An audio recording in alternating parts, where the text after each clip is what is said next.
Au début du conflit, l'océan Atlantique se présentait aux équipages de U-boot comme un domaine vaste et prometteur. La doctrine de la Kriegsmarine, largement inspirée des théories de l'amiral Dönitz, reposait sur un postulat apparemment inébranlable, la supériorité tactique du sous-marin grâce à son invisibilité. Cette conviction n'était pas seulement stratégique, elle constituait le cœur même de l'identité opérationnelle de la force sous-marine. Les équipages, soigneusement sélectionnés et entraînés, abordaient leur mission avec une confiance profondément ancrée dans leur technologie et leur propre expertise. L'Atlantique, dans son immensité abyssale, n'était pas perçu comme un champ de bataille, mais plutôt comme un territoire de chasse où il régnait en tant que prédateur suprême. L'autonomie du U-boot, sa capacité à émerger, attaquer puis disparaître dans les profondeurs, nourrissait un sentiment d'invulnérabilité presque mystique. Pour ces hommes, l'immensité de l'océan était leur meilleur allié, un royaume liquide offrant d'innombrables cachettes et voies d'évasion. Opérer dans un tel environnement forgeait une perspective singulière. Ils se voyaient comme les maîtres d'un élément hostile pour les autres, transformant une apparente faiblesse en un avantage décisif. Cette perception s'enracinait un peu plus à chaque mission réussie, à chaque convoi repéré au périscope, à chaque navire envoyé par le fond. La technologie du sous-marin allemand, notamment son hydrodynamisme et sa puissance offensive, était considérée comme l'avant-garde de la guerre navale moderne. Cette certitude dépassait largement l'endoctrinement militaire, elle imprégnait la psychologie collective des équipages. Dans l'intimité claustrophobique de la coque d'acier, ils partageaient une foi inébranlable en leur machine et en leur mission. L'océan était leur royaume, un espace où les règles de la guerre de surface semblaient suspendues. Ils fixaient les termes de l'engagement, contrôlaient le moment de l'attaque et possédaient le privilège de se retirer dans l'impénétrabilité des profondeurs. Cette dynamique forgeait un état d'esprit particulier, mélange d'arrogance technique et de profonde connexion avec l'élément marin qu'ils dominaient. Ils évoluaient avec une certitude silencieuse, convaincus que l'immense Atlantique était, en essence, leur territoire incontesté, un théâtre idéal où leur discrétion faisait d'eux des spectres létaux et inatteignables. Cette croyance fondamentale allait pourtant se heurter à une réalité technologique radicalement nouvelle. Cependant, dans les laboratoires et centres de recherche alliés, une réponse à cette menace invisible se préparait depuis des années. Cette réponse ne naquit pas comme une arme au sens traditionnel, mais comme un outil scientifique, le sonar, désigné par les Britanniques sous l'acronyme ASDIC, Anti-Submarine Detection Investigation Committee. Son développement remontait aux derniers jours de la Première Guerre mondiale, lorsque la menace sous-marine avait déjà exigé une solution urgente. Le principe physique semblait simple en théorie, l'écolocalisation. Un ensemble de transducteurs, installés sur la coque d'un navire, émettait des impulsions sonores, les fameux ping, qui se propageaient dans la colonne d'eau. Lorsqu'elle rencontrait un objet solide, comme la coque d'un sous-marin, ces ondes acoustiques rebondissaient et revenaient sous forme d'échos, captés par le dispositif. En mesurant le temps écoulé entre l'émission et la réception, un opérateur entraîné pouvait calculer la distance de l'objet, et grâce aux caractéristiques de l'écho, en déduire sa profondeur, dans une certaine mesure, sa nature. L'intégration de ce système dans la flotte alliée fut d'abord modeste et entachée de limitations techniques. Les premiers modèles offraient un cône de détection étroit et une efficacité réduite en conditions océanographiques défavorables où les thermoclines, couches d'eau aux températures très différentes, pouvaient détourner ou absorber les ondes sonores. Ce n'était pas une arme infaillible, mais un instrument de veille dont l'efficacité dépendait à la fois de la compétence de son opérateur et des tactiques développées pour l'employer. Une fois intégrés aux navires d'escorte, destroyers et corvettes, ils transformèrent progressivement la nature même de la guerre anti-sous-marine. On ne dépendait plus uniquement de l'observation visuelle depuis la passerelle ou du hasard. Désormais, l'océan pouvait être exploré activement. Cette innovation représentait un changement de paradigme, l'application méthodique de la science acoustique pour priver le U-boot de son avantage principal, l'invisibilité. Il ne s'agissait pas d'une explosion de violence, mais de l'application implacable d'un principe physique constant. La clé de son futur impact psychologique résidait dans sa nature initialement non destructive. Le sonar actif ne frappait pas, il révélait. Sa fonction première était de nier l'anonymat, d'arracher au sous-marin son manteau d'invisibilité. Pour les Alliés, ce système était la pierre angulaire d'une stratégie défensive plus large, centrée sur la protection des convois vitaux. La détection acoustique permettait aux navires d'escorte de guider leurs charges sous-marines avec une précision autrefois inimaginable, transformant une action de suppression fondée sur la conjecture en une attaque informée par des données. Mais, au fond, le sonar incarnait un nouveau type de guerre, une guerre de l'information, où la connaissance de la position de l'ennemi devenait aussi cruciale que la puissance de feu. Cet outil, né de la recherche scientifique pure, était sur le point de redéfinir l'expérience même de la guerre sous-marine, non par une rencontre spectaculaire, mais par l'érosion lente et méthodique d'une certitude fondamentale. La première confrontation avec cette nouvelle réalité ne se manifesta ni par le fracas des explosions ni par l'éclair des canons, mais par un son subtil et métallique qui s'insinuait dans le silence des profondeurs. Pour l'équipage d'un U-boot en patrouille, immergé après une attaque diurne, le monde se réduisait au bruit familier de leur propre navire, le ronronnement des moteurs électriques, le léger craquement de la coque sous pression, le souffle continu de l'air recyclé. Soudain, un nouveau son rompit cette intimité acoustique. Ce n'était ni un bruit mécanique connu, ni le faible écho d'une hélice en surface. C'était un ping clair, résonnant, presque musical, semblant provenir de toutes les directions à la fois. Un son froid, impersonnel, qui traversait l'acier comme s'il était transparent. Au début, la réaction fut une confusion totale. Les hommes se regardaient, leurs yeux cherchant une explication dans le regard de leurs camarades. L'ingénieur en chef fronçait les sourcils, tentant d'identifier l'origine de la vibration perceptible sur son panneau d'instruments. Le commandant, dans le kiosque, ordonnait un silence absolu, espérant que le son se dissiperait, l'attribuant peut-être à une anomalie acoustique, aux caprices de l'océan. Mais les pings continuaient, rythmiques, implacables, comme le tic-tac d'un métronome fantôme. Chaque intervalle était identique au précédent, une cadence trop parfaite pour être naturelle. C'est alors que la compréhension commença à se frayer un chemin, lentement et froidement, dans l'esprit du commandant et des opérateurs sonars les plus expérimentés. Ce n'était pas un phénomène océanographique. C'était une recherche. L'incrédulité fut leur premier bouclier psychologique. L'idée que leur position choisie avec soin dans l'immensité bleue puisse être connue avec une telle précision contredisait tout leur entraînement et toute leur expérience. Ils s'accrochaient à l'espoir d'une erreur, à l'idée que le navire de surface passerait son chemin, aveugle à leur présence malgré ces sons inquiétants. Mais l'évidence acoustique était irréfutable.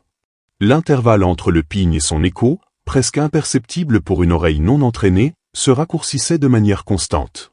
L'opérateur sonar allemand, les écouteurs pressés contre les tempes, confirmait l'impossible, le contact se rapprochait. Non seulement ils avaient été détectés, mais leurs poursuivants se dirigeaient directement vers eux. L'océan, leur allié, leur sanctuaire, les avait trahis.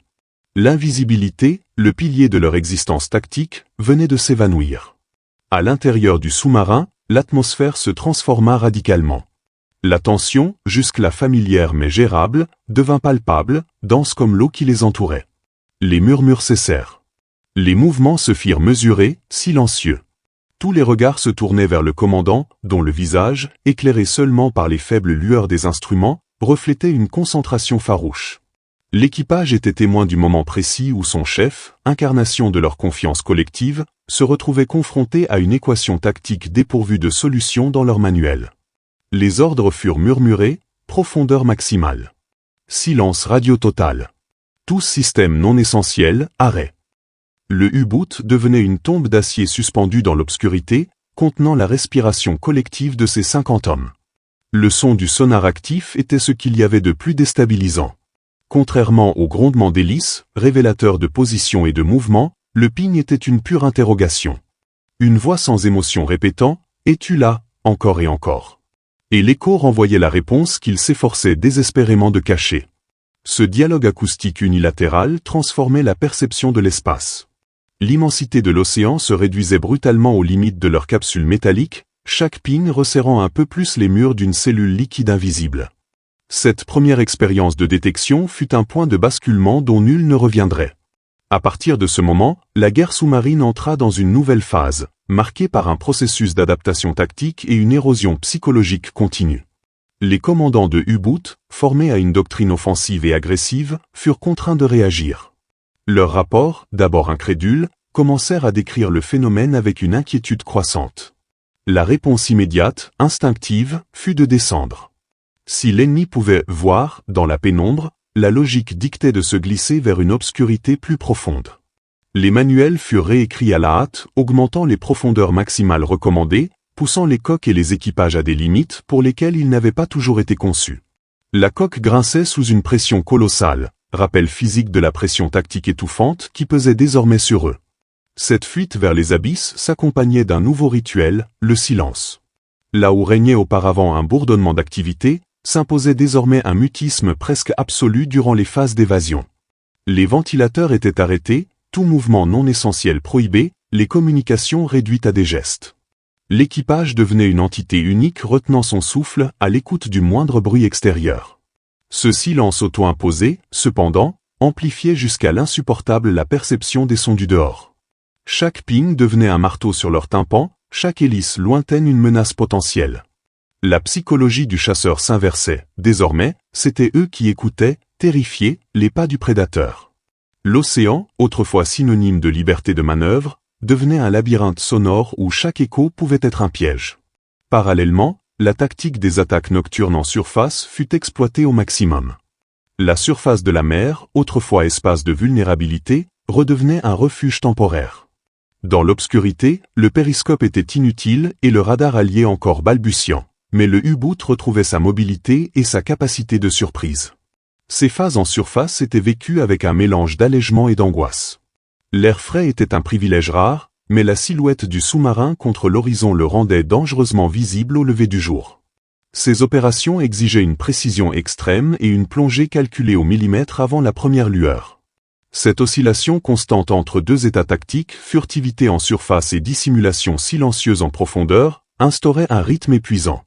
L'équipage vivait dans un état d'alerte continue, sans véritable repos, le sommeil interrompu par les alarmes d'immersion ou par ce son métallique qui transperçait la coque. La confiance, ce pilier fondamental, commença à se fissurer non par un effondrement brusque, mais par une lente accumulation de doutes. Les commandants, hommes pragmatiques habitués à évaluer le risque, commencèrent à distinguer un schéma inéluctable. La chance, ou ce qu'ils appelaient autrefois la chance, semblait désormais favoriser les chasseurs. L'efficacité des attaques des escortes augmentait de manière alarmante.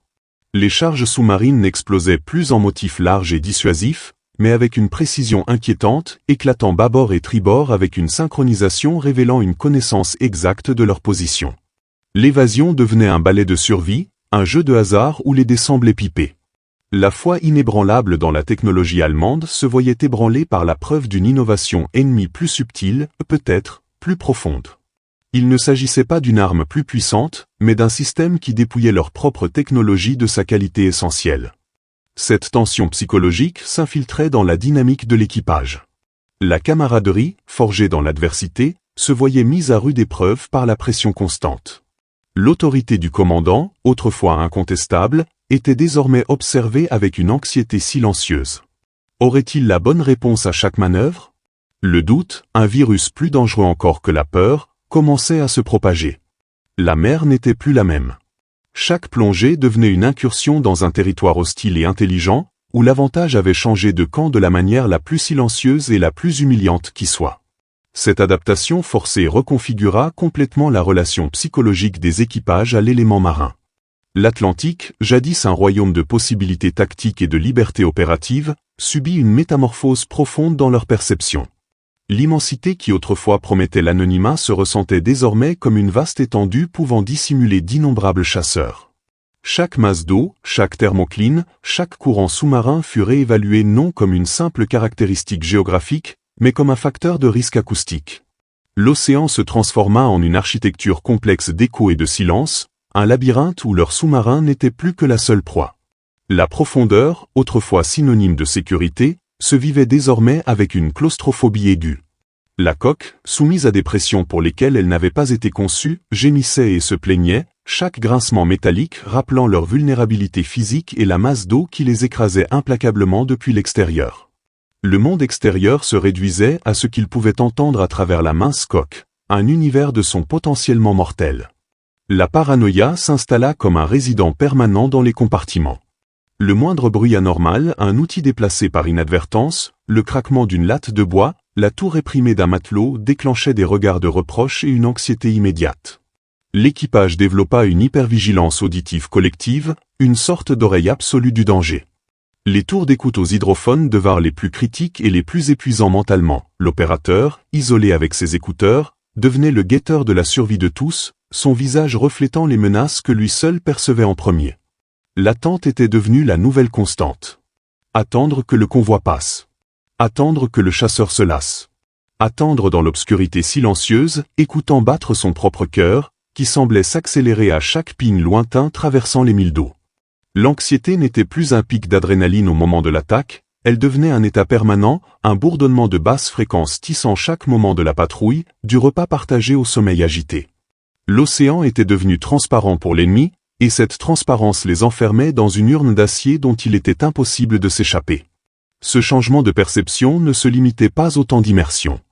Même en surface, durant les brèves fenêtres de mouvement relativement libres, le sentiment de domination s'était évanoui. L'horizon infini n'inspirait plus un sentiment de possession, mais d'exposition. Le ciel étoilé, autrefois un spectacle de beauté pour les vigies, devenait un rappel de leur insignifiance et de leur visibilité potentielle face à des technologies qu'ils ne comprenaient pas encore entièrement. La mer avait cessé d'être un allié pour devenir un adversaire neutre qui, par une technologie étrangère, avait été armé contre eux. C'était une souricière acoustique à l'échelle océanique, où chaque impulsion sonore était le ressort de la piège, prêt à se déclencher. Cette transformation de l'environnement en un espace hostile et intelligent érodait les fondations de la morale individuelle et collective. La foi dans la mission et dans la supériorité technique se fissurait face à la preuve quotidienne d'une innovation qui les rendait obsolètes. La camaraderie, ce lien essentiel forgé dans l'adversité commune de la vie à bord, fut soumise à une tension sans précédent. La certitude qui avait autrefois uni l'équipage, la croyance en leur invulnérabilité et en la justesse de leur mission fut remplacée par un doute omniprésent. La désillusion ne surgit pas comme une révélation dramatique, mais comme un lent et corrosif processus d'usure. Chaque patrouille, chaque rencontre acoustique, chaque rapport d'un U-boot qui ne rentrait pas, contribuait à miner le dogme de l'invincibilité. Les hommes, souvent de jeunes enthousiastes façonnés par une puissante propagande, se trouvaient désormais confrontés à une réalité tangible qui contredisait tout ce qu'on leur avait inculqué. La supériorité technologique n'était pas le patrimoine exclusif du Reich, c'était un champ de bataille en évolution constante, et à cet instant précis, ils en occupaient le mauvais côté. Cette prise de conscience engendrait une profonde crise de sens. À quoi servait leur excellent entraînement, leur courage et leur sacrifice si un simple dispositif acoustique pouvait nier toute leur avance stratégique? Dans ce terreau d'incertitude, la camaraderie acquit une nouvelle dimension, plus profonde et plus sombre. La solidarité ne reposait plus uniquement sur la fierté d'appartenir à une élite, mais sur une vulnérabilité partagée. La peur, thème tabou dans la culture militaire officielle, devint un secret de polichinelle que tous connaissaient et éprouvaient. Cette reconnaissance tacite créait un lien particulier. Les hommes développèrent un langage de gestes et de regards transmettant plus que les mots. Une main posée sur une épaule durant une veille tendue, un regard échangé lorsque résonnaient les explosions des charges sous-marines, le geste silencieux de partager une ration supplémentaire de café durant une longue attente. Ces petits actes devinrent les piliers d'une résilience forgée non dans la gloire, mais dans la mutualité de l'angoisse. L'équipage se transformait en une sorte de famille dysfonctionnelle, unis par la conviction claustrophobique que leur destin, pour le meilleur ou pour le pire, était irrémédiablement commun. Cependant, cette solidarité n'était pas immunisée contre la pression. L'autorité du commandant, autrefois fondée sur une confiance inébranlable, fut soumise à un examen constant, bien que silencieux. Chaque décision tactique plongeait plus profondément, maintenir le cap, rester immobile était analysée dans les murmures des compartiments. Était-ce l'ordre juste, ou les condamnaient-ils tous? Le doute envers le commandement pouvait se révéler aussi corrosif que la peur de l'ennemi. Parallèlement, la fatigue chronique et le stress nerveux engendraient des tensions interpersonnelles. Irritabilité, querelle triviale pour des vêtilles, long silence chargé de ressentiment, tels étaient les symptômes d'un moral qui se fissurait sous une pression pour laquelle il n'existait aucun manuel d'instruction. L'humanité de ces hommes se révélait dans toute sa complexité, non comme des héros impassibles ni comme des lâches, mais comme des individus ordinaires piégés dans une machine technologique et stratégique qui les dépassait, luttant pour préserver leur cohésion et leur lucidité face à une menace abstraite et implacable. La résilience qu'ils démontrèrent ne fut pas celle d'une résistance stoïque, mais celle d'une adaptation douloureuse. Ils apprirent à trouver de petits réconforts dans la routine, à tirer un humour noir et presque surréaliste de leur situation, à apprécier les moments de calme non comme de simples pauses, mais comme des dons précieux et fugaces. Cette humanisation, née de l'adversité partagée, constitue peut-être l'aspect le plus significatif de leur transformation. Ils cessèrent d'être les instruments anonymes d'une doctrine de domination pour devenir une communauté d'individus conscients de leur propre fragilité et de la précarité de leur existence, unis par le son fantomatique d'un ping résonnant dans le vide océanique, rappel constant que le paysage de la guerre avait changé à jamais, exigeant non seulement une stratégie nouvelle, mais une force intérieure renouvelée. Cette évolution psychologique culmina en une révélation qui ne surgit pas en un moment unique et dramatique, mais se cristallisa après d'innombrables rencontres et expériences accumulées. Ce fut la compréhension graduelle que la véritable nature de leur lutte avait changé de manière fondamentale. L'adversaire n'était plus uniquement la Royal Navy ou la US Navy, avec leurs destroyers et leurs charges sous-marines. L'ennemi était devenu plus abstrait, plus omniprésent, par conséquent, plus terrifiant, c'était l'océan Atlantique lui-même. Le milieu qui autrefois leur avait accordé pouvoir et impunité avait été technologiquement colonisé, transformé en extension sensorielle de leurs poursuivants. Le sonar était la clé de cette transformation, il n'était plus perçu comme un simple instrument installé à bord d'un navire, mais comme la personnification d'une nouvelle logique de guerre. Il incarnait le principe de la visibilité forcée, la négation du refuge, la conversion de l'immensité en un espace fermé et surveillé. Cette réalisation parvint à de nombreux commandants durant de longues heures d'évasion silencieuse, à écouter le pouls rythmique du sonar ennemi. Chaque ping rappelait que l'élément qui les entourait n'était plus neutre. L'eau, le silence, l'obscurité, toutes leurs anciennes alliées s'étaient retournées contre eux. La technologie alliée n'avait pas créé une arme plus meurtrière au sens conventionnel, elle avait armé l'environnement lui-même. L'océan était devenu un composant actif du système de détection adverse, un médium à travers lequel se propageait l'interrogation acoustique qui les trahissait. Ce fut là la révélation la plus profonde et la plus démoralisante. Leur royaume était devenu leur prison, et les règles de la guerre asymétrique qu'ils avaient eux-mêmes écrites étaient désormais irrévocablement altérées. Le sonar représentait quelque chose de plus profond qu'un avantage tactique pour les Alliés, il incarnait un paradigme de guerre industrielle et scientifique auquel leur conception d'héroïsme individuel et de virtuosité maritime ne pouvait plus opposer grand-chose. Il symbolisait la systématisation de la chasse, la réduction de leur art de la guerre à un problème de physique et d'ingénierie qui avait été résolu. Cette compréhension les plaça dans un état d'obsolescence psychologique. Ils étaient devenus les reliques d'une ère antérieure à ce nouveau type de conflit, où leur arme principale, le silence, avait été neutralisée par la science. Le combat ne se déroulait plus entre hommes et navires, mais entre une technologie de dissimulation et une technologie de révélation. Et dans ce nouveau duel, ils se sentaient de plus en plus du côté perdant. Cette culmination du changement de perspective transforma leur expérience existentielle de la mer. Chaque plongée se vivait avec la conscience aiguë de pénétrer un domaine surveillé. L'anxiété se mêlait à une sorte de résignation lucide. La bravoure initiale et la confiance agressive cédèrent place à une attitude plus contemplative, en un sens, plus humble. Ils comprirent que leur survie dépendait moins de leur audace que de leur patience, de leur silence et de leur capacité à interpréter les sons de ce nouvel océan instrumenté. La mer n'était plus un champ de bataille à dominer, mais un labyrinthe dont il fallait s'extraire. L'ennemi ne se trouvait plus seulement à l'horizon, il était encapsulé dans chaque molécule d'eau qui transmettait les sons les trahissant.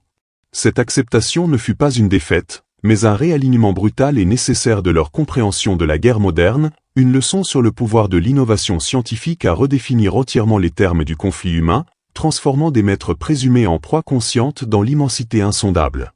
Cette acceptation ne fut pas un acte de capitulation, mais un processus pragmatique de réajustement mental imposé par la nécessité brute de survivre. La résistance initiale, alimentée par l'orgueil et la doctrine, céda la place à un instinct de conservation plus profond. Les commandants, ces anciens loups de mer agressifs, furent contraints de réécrire leur propre manuel de guerre en temps réel. L'objectif primordial cessa d'être le tonnage coulé, chiffre garantissant distinction et reconnaissance. Le nouvel et unique objectif devint « rentrer au port ». Cette transition, d'une mentalité offensive de prédateur à une mentalité défensive de proie, fut le changement psychologique le plus significatif imposé par la nouvelle réalité acoustique. Les tactiques évoluèrent pour refléter cette nouvelle priorité. Les attaques devinrent plus calculées, plus conservatrices, et surtout, plus rares. La patience supplanta l'audace comme vertu principale d'un commandant. L'observation silencieuse fut privilégiée par rapport à l'assaut impulsif. L'accent opérationnel se déplaça vers l'évasion méticuleuse des groupes d'escorte, utilisant les thermoclines comme écrans acoustiques et comptant sur une immobilité totale pour passer inaperçu. Le sous-marin n'était plus un bras armé parcourant les océans, mais une mine intelligente et furtive, tapie dans l'ombre, attendant son instant, toujours prête à abandonner la mission au moindre signe de détection. L'équipage intégra ce nouveau modus operandi. Chaque homme devint un gardien du silence, comprenant que sa propre vie et celle de ses camarades dépendaient de la discipline acoustique. Ce changement de rôle, du chasseur au fugitif, entraîna une profonde redéfinition de ce que signifiait la réussite. Une patrouille réussie n'était plus celle qui revenait chargée de tonnage envoyé par le fond, mais simplement celle qui revenait. La survie devint la seule victoire possible dans cet environnement nouveau et hostile. Cette reconfiguration des valeurs fut un choc pour l'étau militaire traditionnel, mais elle s'avéra essentielle pour maintenir un moral fonctionnel. Ils découvrirent une forme nouvelle de fierté, non dans la destruction qu'ils infligeaient, mais dans l'habileté avec laquelle ils l'évitaient, dans la résistance nerveuse qui leur permettait de supporter des heures interminables d'harcèlement sonore, et dans la maîtrise technique nécessaire pour exploiter les limites du système qui les traquait. Ils apprirent à écouter l'océan avec une précision presque maladive, à différencier les signatures sonores des divers types de navires, à interpréter les échos du sonar pour anticiper les mouvements ennemis, et à profiter de la moindre imperfection dans le balayage acoustique pour se glisser hors du danger. Cette adaptation forcée ne manquait pas d'une ironie amère. L'arme conçue pour l'offensive la plus audacieuse se trouvait désormais reléguée à une existence presque passive. L'équipage, formé pour l'action, exerçait la passivité la plus extrême comme expression suprême de sa compétence. La tension de l'immobilité, retenir la respiration collective pendant que le chasseur rôdait au-dessus, exigeait une force mentale bien différente de la témérité des attaques en surface. C'est dans cette résistance silencieuse, dans cette acceptation d'un type de guerre plus sombre et plus immobile, que se forgea la dernière phase de leur transformation, préparant le terrain pour une réflexion plus vaste sur le sens même de leur lutte. Cette transformation, au final, dépasse le simple récit tactique pour devenir une leçon profonde sur la dialectique entre l'homme, sa technologie et l'environnement qu'il cherche à dominer. Le voyage psychologique des équipages de U-Boot trace un arc allant de l'arrogance technologique à la vulnérabilité existentielle la plus nue. Au début du conflit, ces hommes incarnaient une foi presque absolue dans la machine qu'ils manipulaient, se percevant comme l'avant-garde d'un nouveau type de guerre où leur ingéniosité et leur outil leur conféraient un pouvoir incontestable.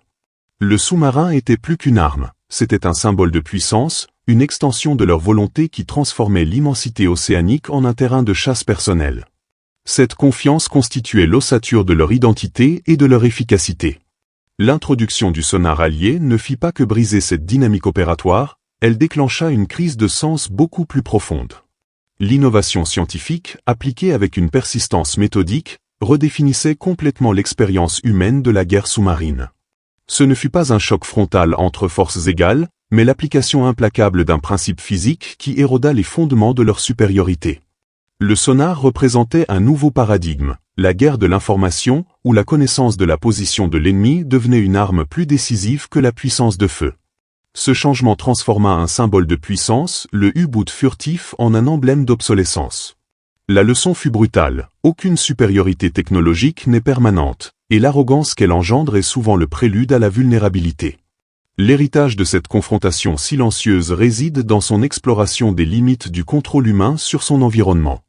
Les marins allemands apprirent, de la manière la plus dure, que le milieu n'est pas un décor neutre, mais un acteur susceptible d'être instrumentalisé.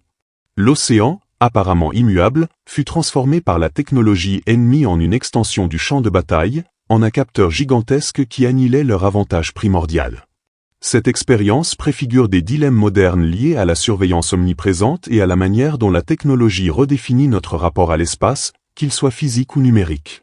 La sensation d'être observé dans un lieu autrefois refuge, de devenir transparent dans l'obscurité, est une vulnérabilité qui dépasse largement son contexte historique.